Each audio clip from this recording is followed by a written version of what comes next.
As you know, I was honoured to be appointed by Erin McGreehan as Chair of the Committee on Higher and Further and Higher Education, Research, Innovation and Science, and I very look forward to working with you, Minister Responsible and Minister of State Harkin, and the committee members from across these houses to really add our voices to the future of the sector. Investing in education is an investment in our economy.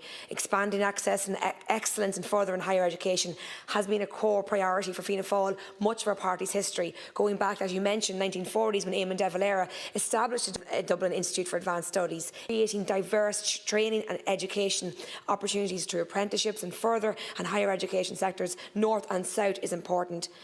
We are in a rapid evolving world as we navigate through a period of profound change driven by technological advancements, shifting economic and political landscapes. It is more important than ever to recognise the pivotal role that education and innovation will play in driving our economic growth, fostering competitive and creating sustainable prosperity.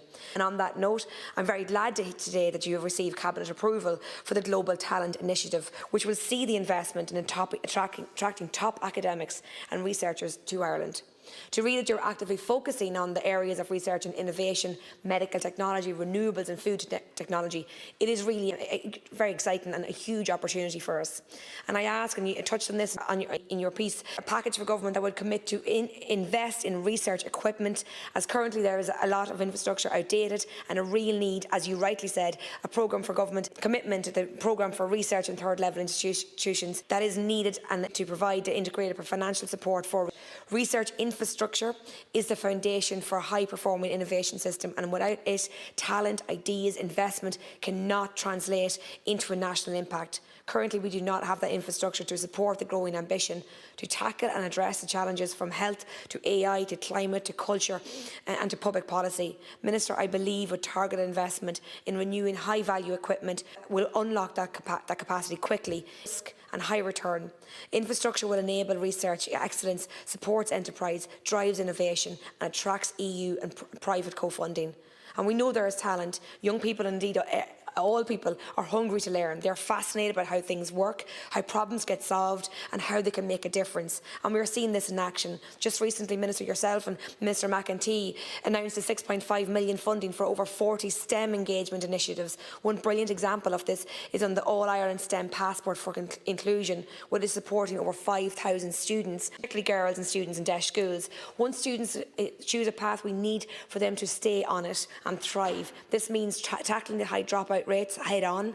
It means recognising the cost of living crisis, lack of affordable accommodation and the mounting pressures and the real barriers for students. If we want them to succeed, we need to ease those burdens so they can focus on not on survival but on thriving and innovating. But of course, none of this exists in a vacuum. We need a broader ecosystem that supports not only education but that innovation and employment. That's why increased investment in research and development is so critical. We want our graduates not just to have degrees but to have world-class opportunities right here at home, innovate and lead and to help shape the Ireland of tomorrow. Skills development and workforce planning is also another essential pillar of economic empowerment in the face of our changing demands.